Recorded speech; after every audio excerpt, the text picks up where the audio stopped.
एक दिन बच्चों ने पिकनिक जाने की बात कही। ये सुनते ही अंकिता की रूह कांप गई, क्योंकि उसे एक पुराना किस्सा याद आ गया। ये बात तब की है जब अंकिता 10वीं क्लास में पढ़ रही थी। एक दिन टीचर ने पिकनिक का प्लान बनाया था। अपने सभी दोस्तों के साथ अंकिता ने भी जाने के लिए हाँ कर दी। पिकनिक पर जाना था पावागढ़।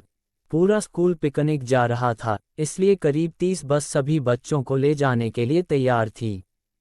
अंकिता अपने दोस्तों के साथ सबसे पीछे वाली बस में बैठ गई।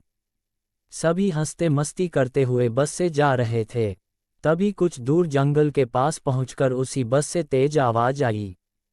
ये वक्त रात के करीब 1:30 का था। ड्राइवर गाड़ी से बाहर निकला तो उसे पता चला कि टायर फट गया है। ड्राइवर ने सबसे कहा कि बस का टायर बदलने में करीब 2 घंटे लगेंगे, आप सब नीचे उतर जाए। मैं इसे बदल देता हूँ। आप लोग पास के ढाबे में जा सकते हैं। वहाँ गर्म गर्म चाय पी लीजिए और मैं इस टायर को फटाफट बदलने की कोशिश करता हूँ।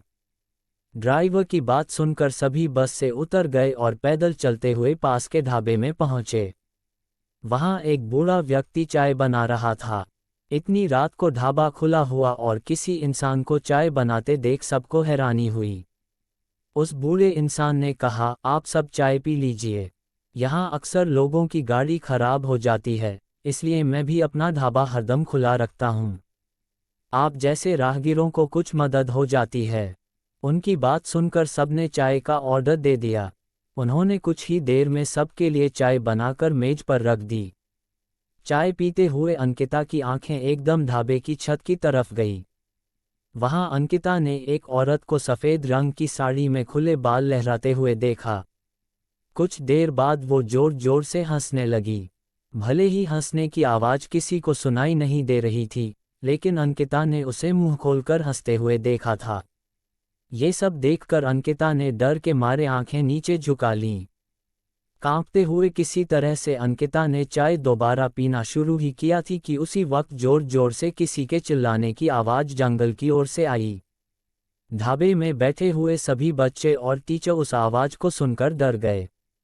सबको डरा हुआ देखकर उस बूढ़े इंसान ने कहा कि मैं देखकर आता हूँ क्या हुआ है। आप लोग यहीं बैठे रहो। इतना कहकर वो आवाज़ की तरफ बढ़ गया। तभी एक लड़की को खून की उल्टी लगातार होने लगी। उसको देखकर सबकी हालत और ख़राब हो गई। उसी समय एक टीचर ने कहा कि तुम सब आग जलाओ और उसके बगल में बैठ जाओ। सब ने मिलकर आग जलाए और गोल घेरा करके बैठ गए। टीचर ने सख्त लहजे में सबसे कह दिया कि अकेले कोई कहीं नहीं जाएगा। वैसे भी सब इतना डरे हुए थे कि अकेले कहीं जाने की हिम्मत हो नहीं रही थी। आग के पास बैठे बैठे 3 बज गए। तब कहीं जाकर वो बूढ़ा इंसान जंगल से लौट कर आया। उसने सबकी तरफ देखा और कहा कि उस चीख को सब भूल जाना, नहीं तो जीना मुश्किल हो जाएगा। इतना कहकर वो ढाबे के अंदर चला गया। तभी ड्राइवर भी टायर बदल कर बस लेकर ढाबे के पास पहुंचा। सभी लोग भगवान का नाम लेते हुए उस बस में बैठ गए। टीचर ने बस में बैठते ही सबको कहा कि कोई एक दूसरे से बात नहीं करेगा।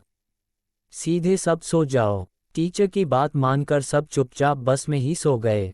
उसके बाद पिकनिक स्पॉट पर पहुंचे और करीब 1 हफ्ते बाद घूमकर आ गए। पिकनिक में किसी ने दूसरे बस के बच्चों से उस रात के बारे में कुछ नहीं कहा, क्योंकि टीचर ने मना किया। लेकिन पिकनिक से लौटते ही सबने अपने दोस्तों और दूसरी क्लास वालों को इस भूतिया घटना के बारे में बताया।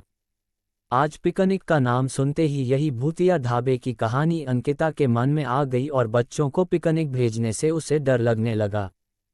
कहानी से सीख, बीती घटनाओं को भूल जाना ही अच्छा है, नहीं तो जीवन भर वो घटना डराती रहती है।